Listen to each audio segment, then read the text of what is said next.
वही गेम्स में फैट गस ऊपर चढ़ा और देखकर ऐसा लगता है कि शायद उस टेनिस बॉल और इस लकड़ी के बॉल में काफी ज्यादा अंतर है, क्योंकि ये कोशिश भी ऑगस्टीन की तरह ही थी, क्योंकि ये दोनों ही कुछ नहीं कर पाए। अब सिर्फ रिक बचा था, जिसने इस बॉल को बहुत आसानी से हटा लिया और उसने अखरोटों को खाने की कोशिश में अपनी पूरी जी जान लगा दी। और उस गोल्ड मेडल परफॉर्मेंस की वजह से वॉलनट एस्टेट्स अब 3 पॉइंट से जीत रहा था। खैर ये 7 इवेंट में से बेस्ट है, इसका मतलब है कि 4 गोल्ड मेडल जीतने वाली पहली टीम, और ये ओल्ड फैशन रूट बन सकता है। ये सही है चक, हबकैप हिल्स को इसे बढ़ाने की जरूरत है, क्योंकि अगर वॉलनट एस्टेट को एक और गोल्ड मेडल मिलता है तो वो बैकयार्ड गेम्स के विजेता बन जाएंगे। इसका मतलब है उन्हें लॉन्ग जंप में अपनी पूरी जान लगानी होगी अगर वो इस वॉलनट कप को सच में पाना चाहते हैं। अब इस खेल के नियम काफी सरल हैं। आपको इस प्लेटफॉर्म से छलांग लगाकर इस सैंड पिट तक पहुंचना है और इसे सबसे ज्यादा पार करने वाली टीम जीत जाएगी। रिक की बारी पहले थी और आप देख सकते हैं कि उसे छलांग की ट्रैजेक्टरी कैलकुलेट करने में दिक्कत आ रही है और वो इस बात से परेशान होकर कूद नहीं रहा। लेकिन फिर उसने ये तय किया कि वो छलांग लगाएगा और अपने कैलकुलेशंस की बजाय वो खुद पर भरोसा रखेगा, जो कि गलत साबित हुआ। उसके बाद आई ऑगस्टीन। ये जानते हुए कि वो पीछे है, उसने अपने शरीर की पूरी जान लगाकर ये कमाल की छलांग लगाई, एक खूबसूरत लैंडिंग के साथ।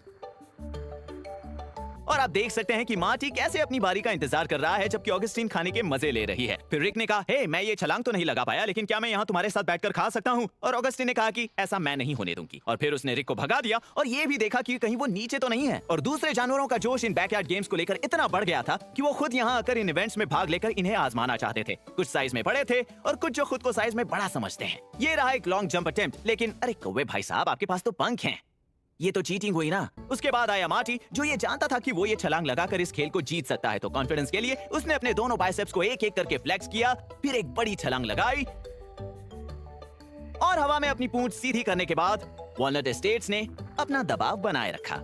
और आखिर में आई फैट गस, जिसे खेल में बने रहने के लिए ये छलांग लगानी ही होगी। और एक तरफ जहां मार्टी अपना कॉन्फिडेंस बढ़ाता है पावर फ्लेक्स से, फैट गस अपना कॉन्फिडेंस बढ़ाता है एक पावर नैप से, जिसके बाद हर तरफ सन्नाटा छा गया।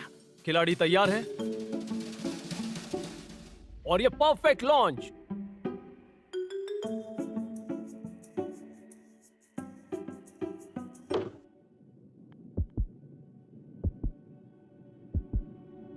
एक मिनट, क्या उसने कर दिया? हाँ, उसने कर दिया। Oh my gosh, ये तो कमाल हो गया। पटाखे जलाओ और जश्न की तैयारी शुरू करो। ये वाकई इनक्रेडिबल था। ओह माय गॉड, क्या आपने जीवन में पहले कभी ऐसा कुछ देखा है? नहीं, मैंने भी नहीं। और जब तक फैट गस अपनी इस जीत के मजे उठाते हुए खाना खा रहा था, अपनी टीम को पहला पॉइंट दिलाने के बाद रिक को यह समझ आया कि ये खेल इतना भी आसान नहीं होगा जितना उसने सोचा था, और निराश होकर दूसरे खेल पर जाने के लिए नीचे उतरा, जिसका नाम हमने रखा है नट क्रैकर। अब नट क्रैकर में गोल्ड मेडल उस कंटेस्टेंट को मिलेगा जो इसे सबसे पहले खोलकर इसके अंदर रखे अखरोट को खत्म करेगा। और यहाँ पर भी इन गिलहरियों ने इस खेल की तैयारी पहले से कर रखी थी। पहले तो वॉलनट एस्टेट्स में इस खेल को खेलने के तरीके को लेकर थोड़ा कंफ्यूजन था, लेकिन उन्होंने साथ मिलकर इसे सही से सीख ही लिया। लेकिन हबकैप हिल्स में आप देख सकते हैं कि प्रैक्टिस के लिए बहुत मामूली सी चीजें थी, तो ये देखना दिलचस्प होगा कि इस प्रैक्टिस का कितना फायदा मिलता है। लॉन्ग जंप से वापस आने पर रिक शुरुआत अच्छी करता है, लेकिन अचानक से रुक कर ये सोचने लगता है कि उसने उसे बचपन में कैसे किया था, और उसने सोचा कि वक्त जाया करने से अच्छा है कि वो जाकर मार्टी से पूछ ले। और लगता है मार्टी ने उसे अच्छी तरह गाइड किया, क्योंकि जब वो वापस आया उसने इसे सही से निकाला, लेकिन वो उसके हाथ से छूटकर नीचे गिर गया, जो कि हमारे नियमों के खिलाफ था। अब क्योंकि रिक को मार्टी ने इसे करने का तरीका बताया था, मार्टी के लिए ये बाएं हाथ का खेल था। ओह, उसने बेहतरीन तरीके से खुद को संभाल लिया, और फिर जब उसने उसे सही से पकड़ने का तरीका ढूंढ निकाला, उसने इसे लाइन के बाहर ले जाकर जमीन में गाड़ने का फैसला किया। हालांकि ये उसकी टीम वॉलनट एस्टेट्स के लिए अच्छा नहीं था, पर इसमें हैरानी की बात नहीं है, क्योंकि जब वो छोटा था वो चीजों को छुपाने में बहुत अच्छा था। यहाँ ये अपना मनपसंद बास्केटबॉल लेकर उसे अपने कमरे के कारपेट के नीचे छुपा रहा है, ताकि रिक उसे जिंदगी में कभी ढूंढ ही ना पाए। अगली बारी फैट गस की थी और उसने सबको रिकॉर्ड टाइम में अखरोट खोलकर हैरान कर दिया, एक सच्चे प्रोफेशनल की तरह। और आखिर में आई ऑगस्टीन, जिसने इसे करने का नया तरीका निकाला, और वो काम कर गया। इसका मतलब टीम हबकैप हिल्स एक और पॉइंट जीत चुके हैं और अपने सपने को सच करने की ओर आगे बढ़ गए हैं। अब आते हैं हमारे इस बैकयार्ड गेम्स के सबसे खतरनाक चैलेंज पर, द थंडर डोम, जिसके अंदर जाने के लिए 2 प्लेटफॉर्म्स और 2 एंट्रेंसेस हैं। और यहाँ के नियम काफी सरल हैं। जो सबसे आखिर तक इस डोम के अंदर टिका रहेगा वो गोल्ड मेडल अपने घर ले जाएगा। और आपको शायद ये जानकर हैरानी नहीं होगी कि दोनों ही घरों में बचपन में इनके बीच बहुत रेसलिंग हुआ करती थी। जहाँ मार्टी का फेवरेट मूव था पियानो स्लाइड जंप अटैक, तो वहीं फैट गस का फेवरेट मूव था पूंछ को पकड़ना। तो ये देखने में काफी मजा आएगा कि ये खेल में कौन कौन से पैतरे आजमाते हैं। तो इसे बैकयार्ड में सेटअप करने के बाद सबसे पहले इसका मुआयना किया फैट गस ने, जो ये देखने की कोशिश कर रहा था कि आखिर इसके अंदर कैसे जाते हैं। लेकिन इस डोम की थोड़ी बहुत जांच पड़ताल, थोड़ी बहुत तोड़फोड़ और एक पावर नैप के बाद वो अंदर चला गया और उसे इस थंडर डोम के अंदर बहुत मजा आ रहा था। लेकिन फिर एक बुरे चूहे ने आकर सारा मजा किरकिरा कर दिया। और आप देख सकते हैं कि पहले फैट गस उस चूहे से बहुत घबरा रहा था। फैट टेल आकर सारे अखरोट ले जा रहा था, लेकिन जैसे ही वो गया फैट गस ने चुपके से आकर वापस यहाँ अपना कब्जा जमा लिया, ताकि जब बुरा चूहा फैट टेल वापस आए तो उसे उसके किए की सजा मिले और फिर वो दोबारा कभी लौट कर आने की सोचे भी नहीं। और आप देख सकते हैं कि इससे फैट गस का कॉन्फिडेंस काफी ज्यादा बढ़ गया। ये दुनिया फैट गस की है जिसमें हम सब रह रहे हैं।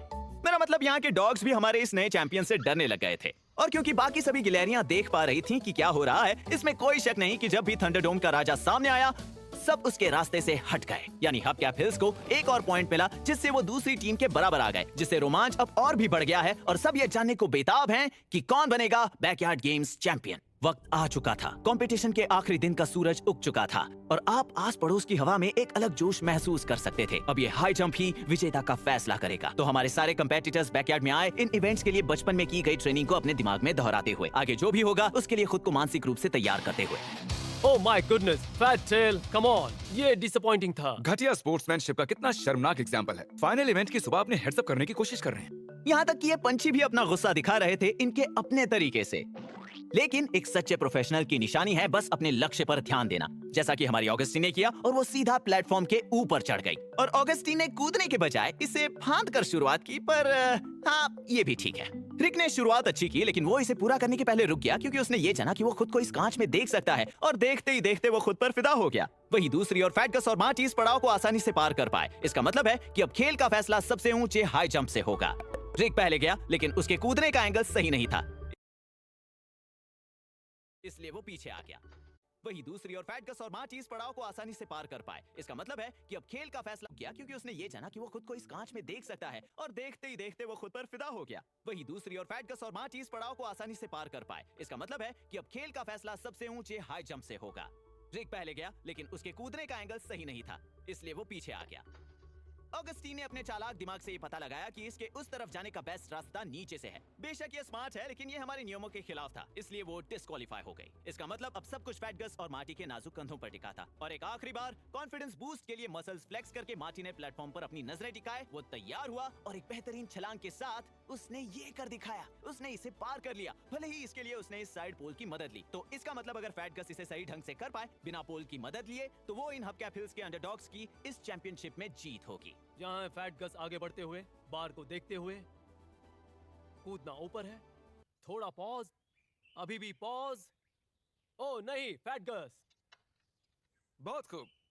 ओके, मेरा गैस है कि इसका मतलब है कि मार्टी को गोल्ड मिल गया है और इसने वॉलनट एस्टेट को 4 गोल्ड मेडल दिला दिए हैं, जिससे वो बैकयार्ड गेम्स के ऑफिशियल विनर्स बन गए हैं। तो अब खेल खत्म हुआ। मतलब आप इन खेलों में इनकी कड़ी मेहनत देख पाएंगे। हमें बहुत मजा आया और ये काफी अच्छी प्रतियोगिता रही। एक सेकंड रुकिए, मुझे कुछ ब्रेकिंग न्यूज मिल रही है। बस एक सेकंड के लिए स्टैंड बाय। ओह नहीं, ये काफी डिस्टर्बिंग न्यूज है। और फिर एक धमाकेदार सच के सामने आने पर उस वक्त सब कुछ बदल गया।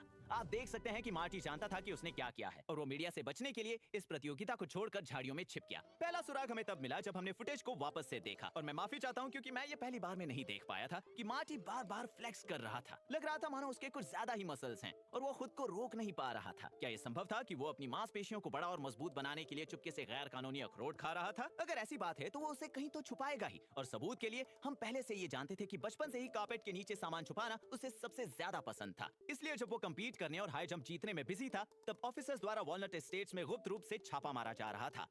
और फिर बेशक उन्हें एक खुफिया तिजोरी मिली और अंदर झांकने पर उन्हें ये मिला, रशियन वॉलनट्स की 2 बड़ी बोरियां। और मुझे आपको ये बताने की जरूरत नहीं है कि बैकयार्ड गेम्स में रशियन वॉलनट्स का इस्तेमाल नियमों के खिलाफ है। अब सबको धीरे धीरे ये समझ आ रहा था कि वो अकेला ऐसा कंटेस्टेंट क्यों था जो इस हाई जंप को पार कर पाया। और जैसे ये खबर जनता के सामने आई, मानो उनके पैरों तले जमीन ही खिसक गई। वाओ, ये सच में काफी डिसअपॉइंटिंग है। और मैं कहता हूँ कि सिर्फ एक स्पोर्ट्स कास्टर के तौर पर नहीं, बल्कि एक अमेरिकी के तौर पर काफी क्लियरली ये बैकयार्ड गेम्स की इंटीग्रिटी का अपमान है। और इसी के साथ हमें स्कोर बोर्ड में कुछ बदलाव लाने पड़े।